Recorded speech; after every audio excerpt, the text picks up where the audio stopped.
Narrator, deep, passionate voice. Imagine this. A crowded train station in the heart of a big American city. People rushing everywhere, business suits, briefcases, headphones, coffee cups. Trains screeching in and out. And right there on the platform, day after day, sits a man most people try not to notice. A beggar.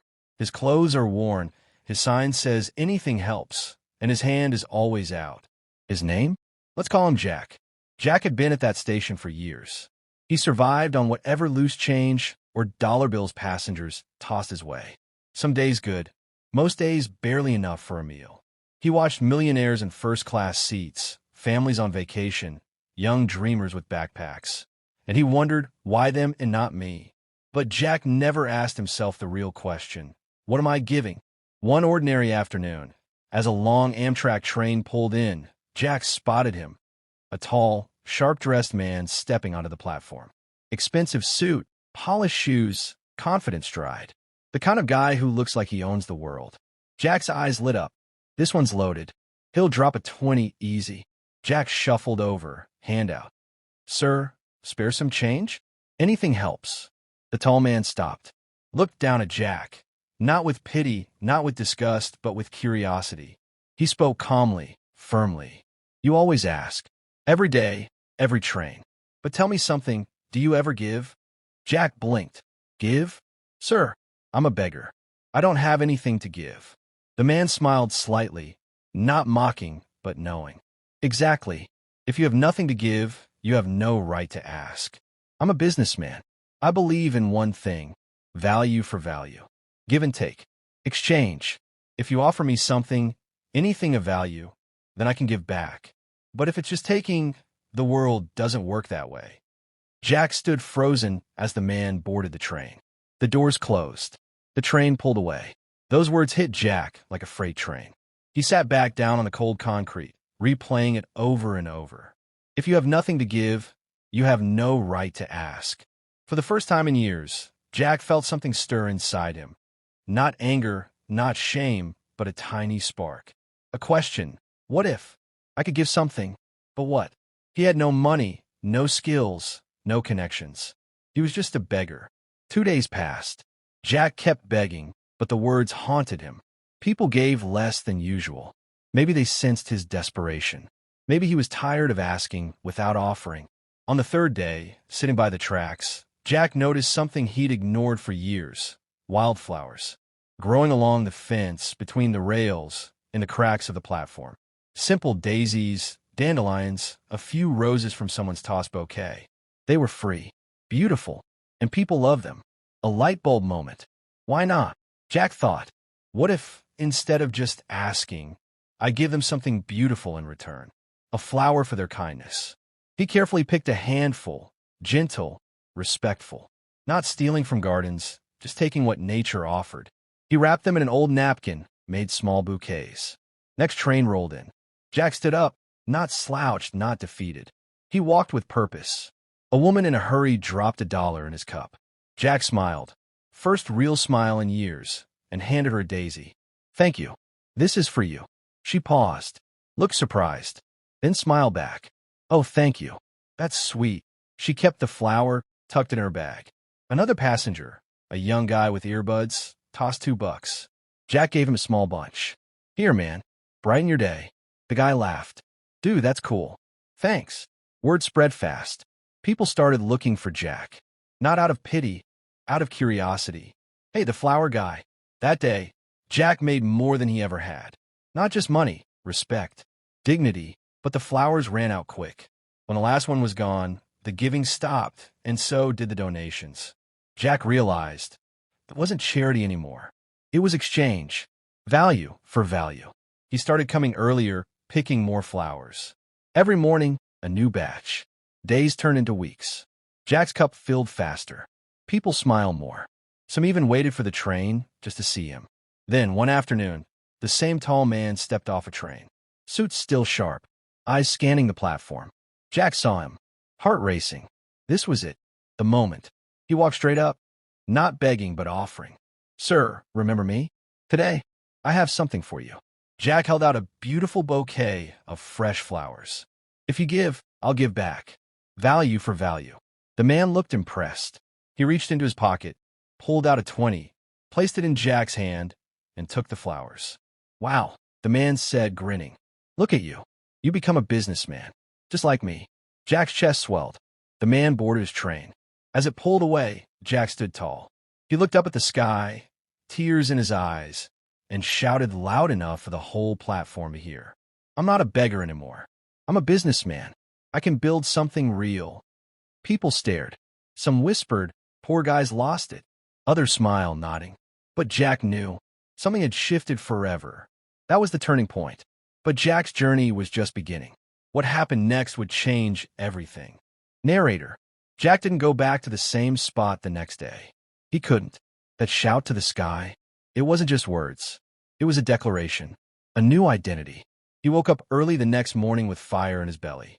If I'm a businessman, I act like one. First step, stop relying on free wildflowers. They were nice but limited. He used the extra money he'd saved that week, every dollar from those flower exchanges, and bought his first real bunch from a street vendor. Roses, lilies, bright, fresh. People noticed the difference immediately. These are beautiful. Where do you get these? Jack smiled. I'm building something. He started small, one bouquet at a time, but he treated every interaction like a sale. Smile. Eye contact. Thank you for your support. This flower's for you.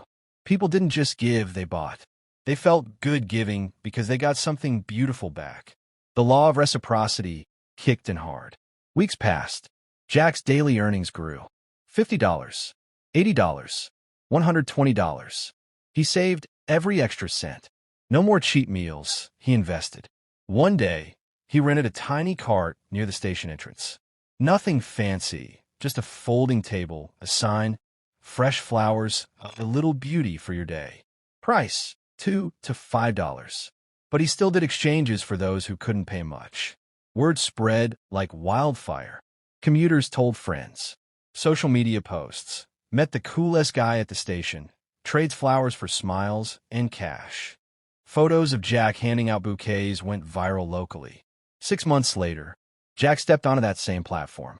But this time, sharp blazer, clean shoes, confidence radiating, no cup in hand, a briefcase with orders. He was heading to a meeting in another city, wholesale flower suppliers. His little operation had exploded. He now supplied flowers to local cafes, offices, even small events. Jack's Blooms was becoming a name. As he waited for his train, he saw him, the tall businessman. Same suit, same confident walk. Their eyes met. The man paused. Recognition flashed. Jack walked over, hand extended. Not for money, for a handshake. Do you remember me? Jack asked, smiling. The businessman studied him. Wait, the flower guy? The one who... Jack nodded. Third time's the charm. First time, you taught me about give and take. Second time, you call me a businessman. And now here I am. The man's jaw dropped slightly. You're in a suit. What happened? Jack laughed. I took your advice. I stopped seeing myself as a beggar. I started seeing value everywhere. Those flowers? They weren't just pretty. They were value. People paid for joy, for beauty, for a moment of kindness. I saved every penny, bought more, hired a kid to help pick and arrange. Now I have suppliers, contracts, even an online order page. I'm a flower businessman, heading to seal a deal for thousands of stems.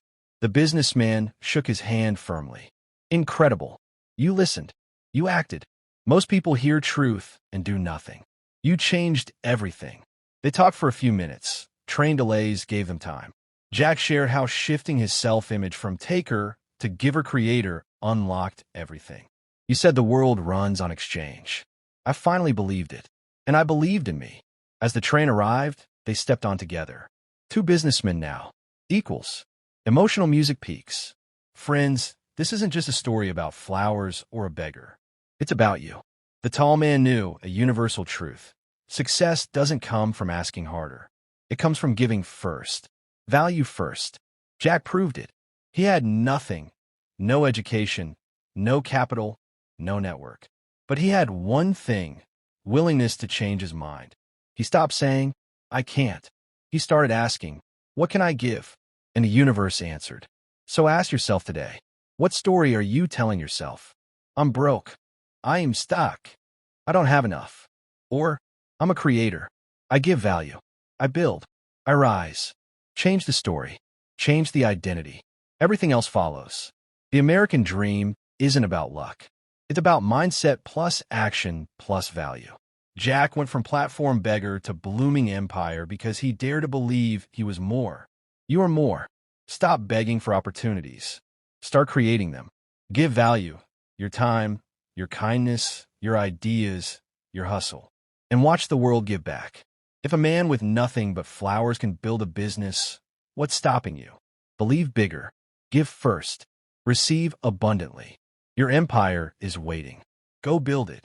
Closing music, powerful, uplifting. Narrator, voice full of pride and intensity. 2 years after that handshake on the platform, Jack wasn't just selling flowers anymore. Jack's Blooms had become a brand. What started with a folding table and wild daisies was now a small chain, 3 pop-up stands at major stations across the city, an online store shipping nationwide, partnerships with wedding planners, corporate offices, even a subscription box, daily beauty delivered. Jack had employees, mostly young people from tough neighborhoods, the kind who once might have been him. He taught them the same lesson that changed his life. Don't beg for a paycheck. Create value. The money follows. But success isn't a straight line. One rainy Tuesday, disaster hit. A major supplier, the farm that provided 70% of his premium roses, went bankrupt overnight. Supply chain chaos from bad weather and rising costs wiped them out. Jack's inventory vanished in days. Orders piled up, customers complained, cash flow froze. He stood in his small warehouse staring at empty shelves, bills on the desk. Pirul due. For the first time in 2 years, doubt crept back in. That old voice whispered, "Who are you kidding? You're still that beggar. This was all luck. It'll all disappear." Jack almost broke. He sat on the floor, head in hands. But then, he remembered the tall man, the flowers, the shout to the sky. He stood up. "No, I don't go back. I give more." Instead of panicking, Jack did what he'd learned. Solve problems. Create value. He called every small local grower he could find, backyard rose bushes, community gardens, even churches with flower beds. "I'll buy what you have. Fair price." Right now, he posted on local Facebook groups, Nextdoor, Reddit, "Need flowers urgently. Paying cash today. Help a small business survive." People responded. Strangers dropped off buckets of homegrown blooms. A retired teacher brought lilies from her yard. A high school kid sold his prom corsage leftovers. Within 48 hours, Jack had enough to fulfill most orders. Not perfect, but honest. He included handwritten notes. "Thank you for believing in us during tough times. These flowers come from real people just like you." Customers didn't complain about the different look. They loved the story. Sales actually spiked. Support local posts went viral. A local news station picked it up, from beggar to boss. How one man's flower stand beat the odds. That crisis didn't break Jack.